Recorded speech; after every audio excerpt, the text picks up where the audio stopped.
누가복음 19장 3절에서 6절까지 보겠습니다. 3절에서 6절. 그리고 그는 그 예수가 어떤 사람인지 보기를 원하고 있다. 그러나 그는 할 수 없다. 사람이 많아서 키가 작아서. 그가 키가 작기 때문이다. 이 사람은 2절에서는 두 개 이야기했잖아요. 세리장이다. 그 다음에 부자다. 두 가지 이야기했어요. 장점이죠. 근데 3절에서는 단점 이야기하죠. 사람이 많다. 그 다음에 키가 작다. 부정적인 거죠. 단점이라기보다는 부정적인 의미네요.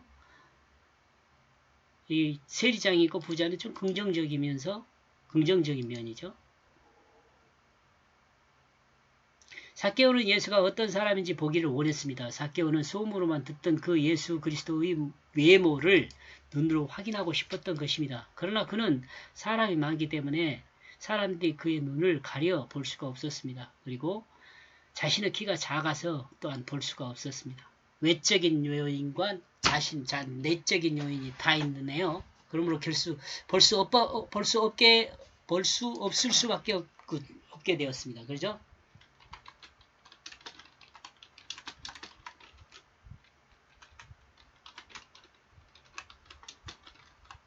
볼 수 없을 수밖에 없죠.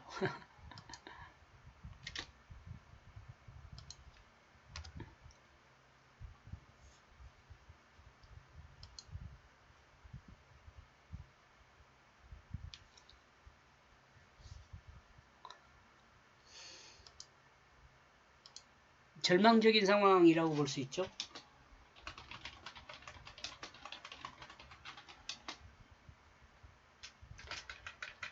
그러나 이와 같은 절망적인 상황에도 지혜가 번뜩이고 살아나고 있습니다. 하나님 은혜가 아닌가 싶습니다. 4절 그러므로 그는 앞을 향하여 뛰었다. 그는 뽕나무 위로 올라갔다. 그 자신을 발견하기 위하여 그곳으로 지나갈 것으로 생각했기 때문이다. 지혜는 제가 지식에 대해서 설명할 때 그래요. 지식이라는 것은 자신의 삶의 경험을 통해 있는 것을 확인한 것이 지식이에요. 지식은. 있는 것을 확인한 것. 우리가 보통 지식을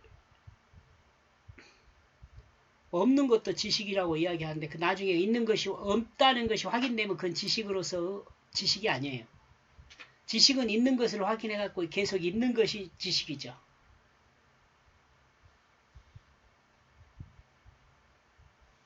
그러니까 지금 삭개오가 그 지혜를 발동했다는 것을 제가 그렇게 설명한 이유는 뭐냐면 삭개오가 가지고 있는 그 지식 있잖아요. 지식을 통해서 미래를 예측하는 논리죠. 미래를 예측하는 논리가 지혜예요. 지식을 가지고 그러니까 지혜라는 것은 지혜 없이 발동하면 의미가 없죠. 지혜는 지식을 기반으로 지혜가 형성돼요. 지식이 많은 사람이 지혜로운 것이 맞는 말이에요. 그러니까 지금 삭개오가 어디로 지나갈 걸 미리 예측하고 그 뽕나무 위로 올라간 것은 지식과 지혜가 함께 이제 결합한 거죠. 그런데 만약에 예수님이 뽕나무 밑으로 지나가지 않았다. 이 지혜는 꽝이죠. 지식은 있었을지 모르지만 그 지혜는 능력을 발휘하지 못한 거예요. 근데 마침 뽕나무 아래를 딱 지나간다면 좋은 지혜죠. 지혜로운 사람이죠. 다시 설명하면 지식은 경험한 사실이에요. 그게 지식이 돼요. 사람에게. 근데 경험한 사실을 가지고 그러니까 삭개오가 키가 적어가지고 어떤 문제를 해결하기 위해서 극복한 방법이 뭐 뽕나무로 올라간다든가 높은 나무로 올라간다든가 뭐 담벼락에 올라간다든가 이런 것들을 많이 사용해 봤나 보죠. 그런 경험이 있죠. 그러니까 그 경험을 살려서 그 경험은 지식이죠. 살려서 논리적으로 저 뽕나무 위에 올라가면 되겠다 그래 달려가잖아요. 달려가가지고 뽕나무 위에 올라가는 거죠. 지혜란 말이죠. 그게. 삭개오는 예수님을 보기를 원했기 때문에 앞으로 달려가 뽕나무 위로 올라 주님이 오기를 기다렸습니다. 주님이 지나갈 길목에 뽕나무에 길목의 뽕나무에 올라가 주님을 기다렸습니다. 소문을 듣고 알고 있는 그 주님을 직접 보고 싶었던 간절한 그 마음이 이와 같은 적극적인 행함으로 드러났습니다. 그러죠? 소경의 길가에서 소경이 들어 알고 있는 예수 그리스도가 지나간다는 말을 듣고 큰 소리로 다윗의 자손 예수여 나를 불쌍히 여기소라고 외친 것과 같습니다.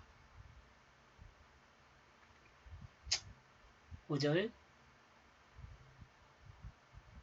그리고 그와 같이 그는 그곳으로 가까이 왔다. 그 예수는 쳐다보고 그 자신을 향하여 말했다. 삭개오야 너는 서둘러 내려와라. 왜냐하면 나는 오늘 너의 집 안에 머물러야겠다.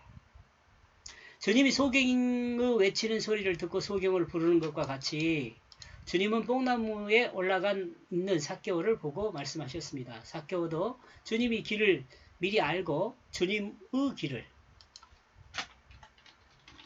길을 미리 알고 뽕나무에 올라가 기다렸던 것과 같이 주님도 뽕나무에 올라간 삭개오를 미리 알고 삭개오의 이름을 미리 알고 올라간 삭개오의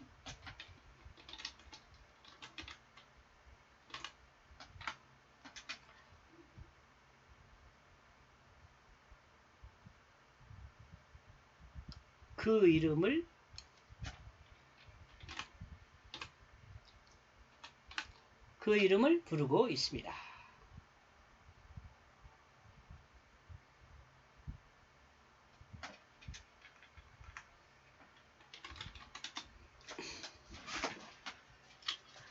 삭개오야 너는 서둘러 내려와라. 나는 오늘 너의 집에 머물러야 하겠다. 이러므로 삭개오는 예수님의 소문을 들었고 예수님을 보았고 이제 예수님이 자신의 집에 함께하는 기쁨을 누리게 됩니다. 복음을 듣고 복음을 경험하기를 원하는 자는 주님이 함께합니다. 주님이 자신에게 임하게 됩니다. 주님이 자신에게 임한다는 말을 이제 좀 여러분들은 이해 충분히 하시죠? 말씀의 뜻이 임하는 거예요. 말씀의 뜻이 자기 마음을 움직일 수 있도록 하는 거죠. 말씀의 뜻이 자기 마음의 중심에 심어져 그 말씀이 그 육체를 사용하게 되는 것이 주님의 마음이 주님이 임한 거라고 이야기를 합니다. 주님은 삭개오에게 주님이 삭개오 집에 유할 의무가 있다고 말하죠. 예, 의무가 있다고 말합니다. 봅시다.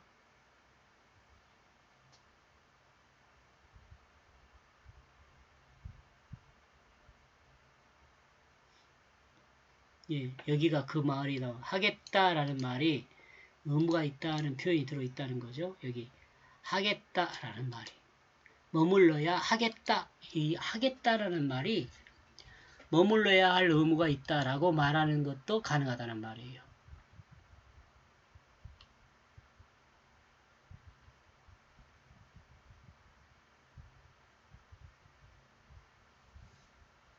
또한 삭개오 집에 유하는 것은 옳고 적합한 일이라고 말하는 겁니다. 옳고 적합합니다. 의무가 있다 같은 단어에서 그 생각한 내용들입니다. 삭개오가 주님께 보여준 것은 주님을 보기를 원하는 간절한 마음으로 주님의 그 길을 예측하고 뽕나무에 올라가 기다린 것입니다. 이 마음을 보는 거죠. 주님은 이와 같은 삭개오를 알고 삭개오 집에 유할 것을 말씀하셨습니다. 그러므로 그는 급히 내려왔습니다. 그리고 그 자신을 기쁨으로 영접하게 되었습니다. 주님의 말씀에 삭개오는 급히 내려와 기쁨으로 주님을 영접했습니다. 여기까지 보겠습니다. 고맙습니다.